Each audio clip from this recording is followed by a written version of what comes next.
Está como bajito, ¿sí? No sé si lo puedo acomodar ahí. Gracias. Bueno. Bueno, buenos días a todos. Somos residentes de tercer año de Bioquímica Clínica del Hospital San Juan de Dios. Soy María Victoria y junto a mi compañera Ruth, hoy les vamos a presentar el Ateneo titulado Encefalitis equina del oeste, ¿qué sabemos y qué desconocemos?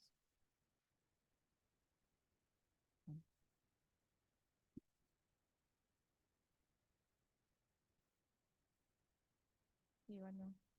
Ahí va, perdón. Comenzaremos haciendo una introducción sobre la enfermedad y su agente etiológico. Seguiremos con la epidemiología y la situación actual en nuestro país, para seguir luego con la presentación clínica de la enfermedad y su diagnóstico de laboratorio, y por último, las conclusiones del Ateneo. Una definición: la encefalitis equina del oeste es una enfermedad causada por el virus del mismo nombre, que pertenece al género alfavirus de la familia Togavidae. Al igual que la encefalitis equina del este y la encefalitis equina venezolana, la encefalitis equina del oeste pertenece al grupo de encefalitis producidas por arbovirus. Los alfavirus son virus envueltos, esféricos e icosaédricos que poseen un genoma de ARN, simple cadena, de polaridad positiva, de pequeño tamaño. Tienen entre 10 y 12 kilopares de bases. Y con respecto a la estructura, presentan un cap de metilguanosina en el extremo 5' y una cola de poli-A en el extremo 3'. Una característica de este virus es que posee dos marcos abiertos de lectura, el primero, que está representado de color verde, que va a sintetizar proteínas no estructurales del virus, como por ejemplo NSP1, NSP2, NSP3 y NSP4, que también es conocida como RDRP y tiene la función de ARN polimerasa. El segundo marco de lectura abierta, que se representa de color rosa, va a sintetizar proteínas estructurales del virus a partir de un ARN mensajero subgenómico. Y estas proteínas estructurales van a ser la C de la cápside, la proteína E1, E2 y E3, que son las que tienen función inmunológica, y la proteína 6K. A su vez, la proteína E2 es la encargada de unirse a las células y estimular la respuesta de anticuerpos neutralizantes contra la infección. Y es importante destacar que todo este ciclo viral ocurre en el citoplasma de las células infectadas. Se sabe que el virus de la encefalitis equina del oeste es uno de los pocos alfavirus recombinantes que se conocen, y si bien hay otros, no tienen importancia en salud pública. Y decimos que es un virus recombinante, ya que en su estructura presenta secuencias similares a las proteínas estructurales del virus de la encefalitis equina del este, que está representado de color verde, y también posee secuencias que son similares a proteínas estructurales, similares a las del Simbis virus, que está de color naranja.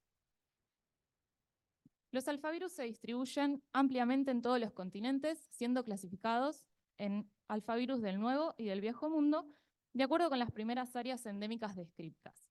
A su vez, estos dos grupos tienen diferencias en la patogénesis de la infección humana. Así, los virus del Viejo Mundo o virus artritogénicos, como por ejemplo el virus chikungunya, el virus Ross River, que es endémico de Australia, y el virus Simbis, que se encuentra en África, van a presentar enfermedades febriles con más que nada patología artrítica.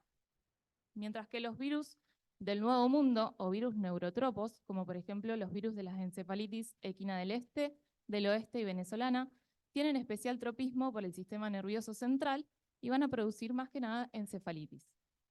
Una, eh, ¿cómo sería? Una excepción, perdón, a esta clasificación son los virus Mayaró y el virus UNA, que si bien pertenecen al continente americano, van a dar enfermedades artríticas. Y para pasar al ciclo de transmisión, este se encuentra bien dilucidado para Estados Unidos, pero no así para nuestro país, y puede presentarse de dos formas: como un ciclo enzoótico, donde el virus se va a encontrar circulando por largos periodos de tiempo entre los hospedadores reservorios, que van a ser principalmente las aves, pero pueden ser roedores y ocasionalmente reptiles, y el vector transmisor, que van a ser los mosquitos. En el caso de Estados Unidos, los mosquitos son del género Culex, y los hospedadores reservorios van a ser las aves paseriformes o cantoras, como por ejemplo los gorriones comunes.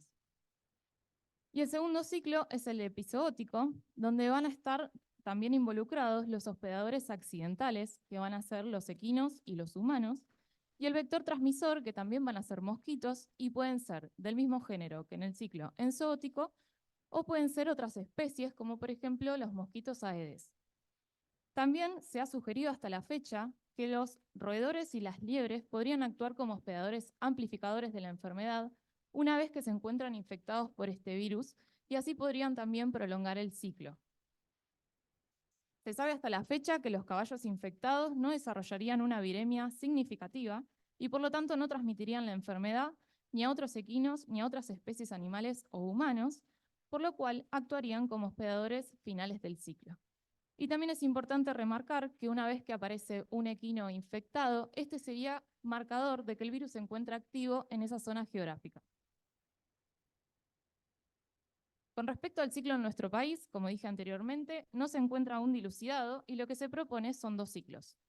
Uno en zoótico, donde se desconocen la totalidad de los componentes que estarían actuando, pero podría corresponderse con el que se sabe o demostrado en Estados Unidos, involucrando alguna otra especie del mosquito Culex, y un ciclo amplificador entre Aedes albifasciatus y mamíferos de la familia Cavidae y Leporidae, entre otros mamíferos.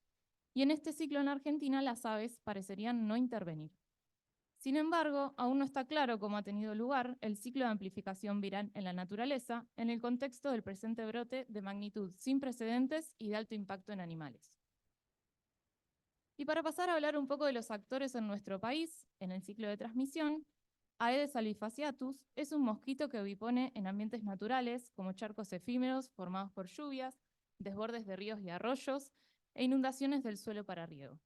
Pero también se halla en espacios verdes dentro de zonas urbanas donde se lo denomina un mosquito de inundación, ya que va a presentar un aumento poblacional bastante grande una vez que ocurran eventos de lluvias continuadas, y los huevos de estos mosquitos van a eclosionar todos de manera sincrónica una vez que se encuentren cubiertos por el agua de estas lluvias. Y con respecto a la enfermedad en los caballos, estos podrían presentar fiebre, anorexia, somnolencia, alteraciones en la locomoción, marchas en círculos, caídas frecuentes, hipersensibilidad al ruido y al tacto, parálisis de faringe, laringe y lengua, y la tasa de letalidad entre ellos oscila entre el 10 y el 50%. Para pasar a hablar sobre la epidemiología, comenzaremos con los antecedentes en nuestro país. En 1933, el virus fue aislado por primera vez de cerebros de equinos muertos por esta enfermedad en la provincia de Buenos Aires. Y durante los veranos de 1972 y 1973, y 1982 y 1983, se registraron 2 grandes brotes que comenzaron en el norte de la provincia de Santa Fe y se extendieron por toda la zona templada hasta Mendoza y San Juan por el oeste, y hasta Río Negro por el sur, y durante estos 2 grandes eventos fueron que surgieron los primeros casos humanos, que sumaron un total de 7. Durante el periodo de 1988 y 1989 ocurrió en nuestro país la última episotía, y el último caso humano fue en 1996 en Viedma, pero se trató de un caso probable aislado sin concomitancia de episotías en equinos. Bien, hasta el año 2016 la vacunación contra las encefalomielitis equinas era obligatoria en nuestro país, pero a partir de ese año, dada la ausencia de circulación viral en la región, se decidió cambiar la normativa y la vacunación pasó a ser facultativa, es decir, que quedaba a cargo de los responsables de los equinos. En cuanto a la situación actual, el 23 de noviembre del 2023, el SENASA informó las primeras sospechas de encefalomielitis en equinos con cuadro neurológico con diferentes signologías. El día 25 de noviembre se informó la detección de alfavirus en 3 muestras de equinos con síntomas neurológicos procedentes de las provincias de Santa Fe y Corrientes. Y 2 días después, el 27 de noviembre, se identificó por PCR que se trataba del virus de la encefalitis equina del oeste. Frente a estos resultados, el 28 de noviembre, el Ministerio de Salud activó una alerta epidemiológica a escala nacional y el 30 se declaró el estado de emergencia sanitaria en todo el país. Como último evento destacable de este periodo, el 24 de enero del 2024, el SENASA volvió a establecer la vacunación obligatoria contra las encefalomielitis equinas del este y del oeste en los equinos. Según el último Boletín Epidemiológico Nacional, disponible al momento de la realización de este Ateneo, hasta la semana epidemiológica 14, se habían confirmado un total de 1.472 brotes en equinos en 17 provincias. Y aclaramos que brotes puede referirse a uno o más animales afectados. En cuanto a la situación epidemiológica en humanos, el día 20 de diciembre del 2023 se notificó el primer caso de encefalitis equina del oeste en un hombre residente de la provincia de Santa Fe.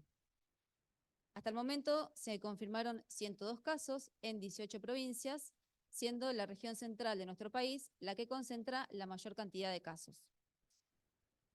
Dentro de los confirmados, se han notificado hasta la fecha 10 casos fallecidos en las provincias de Buenos Aires, Córdoba, Entre Ríos, Santa Fe y Río Negro.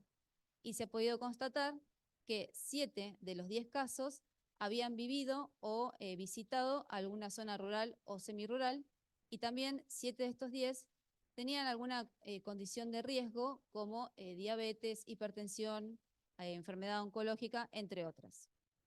El rango etario de estos casos se extiende de los 36 hasta los 74 años, y de este grupo 8 eran hombres y 2 mujeres. En cuanto a la vigilancia epidemiológica, en la actualidad se realiza a través de 2 modalidades. Una modalidad de vigilancia pasiva, que es la que se realiza en los centros de salud, y está basada en los casos asistidos que presenten clínica y epidemiología compatible según la definición de caso sospechoso. Y una modalidad de vigilancia activa, que está basada en la investigación epidemiológica realizada en el lugar donde esté ocurriendo un brote de encefalitis equina del oeste, según la definición de caso. Y a continuación vamos a pasar a describir los casos, la definición de caso sospechoso. Se define entonces como caso sospechoso, para la modalidad de vigilancia pasiva, a toda persona asistida en un servicio de salud que presente o haya presentado fiebre de comienzo brusco, acompañada de cefalea o mialgias, sin afectación de las vías aéreas superiores, y que presente manifestaciones neurológicas como vómitos, somnolencia, confusión, postración, temblores, meningitis o encefalitis, y sin otra etiología definida, habiéndose descartado otras causas más frecuentes, infecciosas y no infecciosas. Con respecto al nexo epidemiológico, al comienzo de la epizodia se había planteado que el caso debía haber vivido o haber transitado alguna zona en la que esté ocurriendo un brote de encefalitis equina del oeste, al menos 10 días antes del inicio de los síntomas. Sin embargo, dado la implementación de la vacunación en los equinos, este ítem se modificó y actualmente se considera caso sospechoso con o sin nexo epidemiológico. Bueno, y para la modalidad de vigilancia activa se define como caso sospechoso a toda persona que viva o trabaje en un predio donde esté ocurriendo un brote de encefalitis equina del oeste y presente o haya presentado hasta 10 días previos al comienzo de la epizodia fiebre de menos de 7 días de evolución, de comienzo brusco, acompañado de cefalea o mialgias, sin afectación de las vías aéreas superiores, sin foco aparente y sin otra etiología definida. La notificación al Sistema Nacional de Vigilancia de Salud debe hacerse de forma inmediata dentro de las 24 horas en el grupo de eventos de encefalitis equinas. Con respecto a la presentación clínica, el periodo de incubación de esta enfermedad varía de 2 a 10 días y puede presentarse como una infección asintomática, como un síndrome febril agudo inespecífico o como una enfermedad neurológica. La mayoría de los casos son asintomáticos, pero esto se da principalmente en los adultos, ya que en los niños menores, en los niños, la probabilidad de desarrollar sintomatología aumenta e incluso llega al 50% en los menores de 1 año. En cuanto al síndrome febril agudo inespecífico, es la manifestación clínica más frecuente, que se caracteriza por un comienzo brusco, con fiebre, cefalea, malestar general, náuseas y vómitos, sin exantema ni compromiso respiratorio, por lo menos en lo reportado hasta el momento. Este cuadro resuelve espontáneamente dentro de los 7 a 10 días, pero también puede evolucionar hacia una enfermedad neurológica caracterizada por alteraciones del estado de conciencia, vértigo, hipotonía, convulsiones y temblores generalizados con predominio en manos, labios y lengua. Los cuadros neurológicos leves pueden persistir durante semanas o meses y se pueden presentar secuelas neurológicas permanentes que alcanzan hasta un 30% de los pacientes, siendo los menores de 1 año el grupo etario de mayor riesgo. En cuanto al diagnóstico de esta enfermedad, este se basa en la integración de criterios clínicos, epidemiológicos e imágenes. Pero para poder confirmar el diagnóstico se debe estudiar por técnicas de laboratorio. Las muestras de elección son suero y líquido cefalorraquídeo, reservando el líquido cefalorraquídeo solo para aquellos pacientes que presenten sintomatología neurológica. Las características del líquido cefalorraquídeo es el de una meningitis a líquido claro con hiperproteinorraquia y linfocitosis. Siempre las muestras deben ser obtenidas en condiciones de esterilidad y en cuanto a su conservación, las muestras de suero y líquido cefalorraquídeo deben ser refrigeradas a 4 grados, evitando los ciclos de congelado y descongelado. Siempre se deben transportar en triple envase y todas deben estar acompañadas de su ficha epidemiológica correspondiente.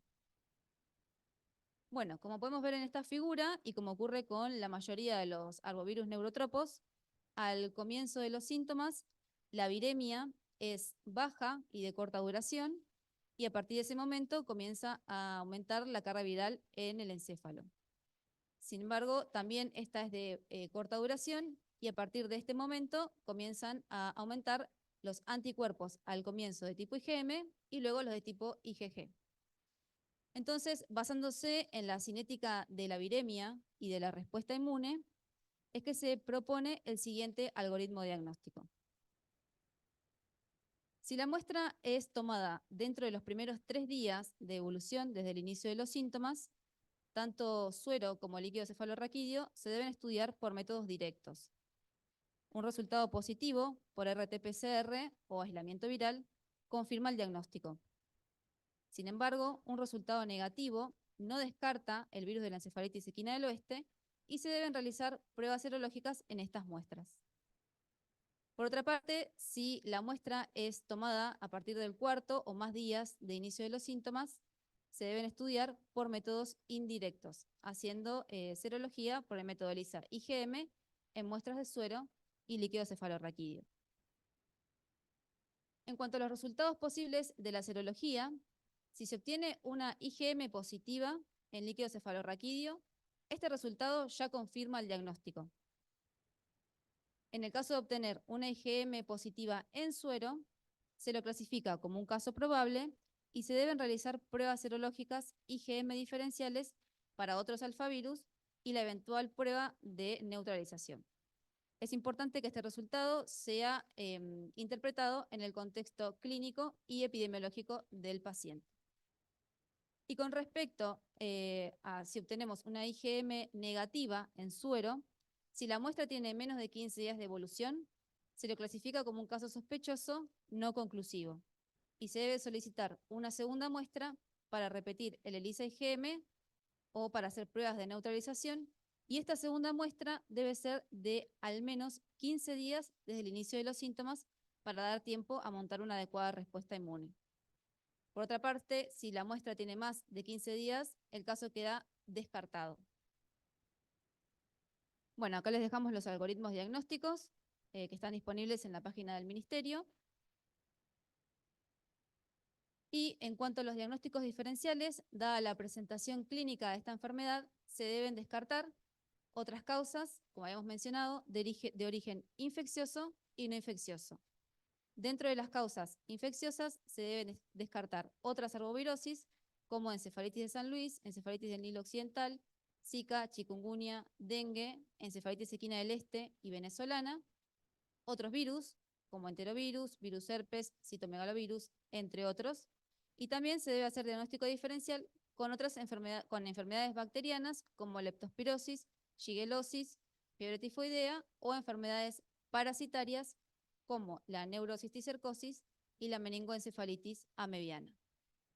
En cuanto a las causas no infecciosas, se deben descartar el tumor del sistema nervioso, encefalopatía por intoxicación con plomo, sobredosis o efecto adverso a alguna droga o a la vacunación.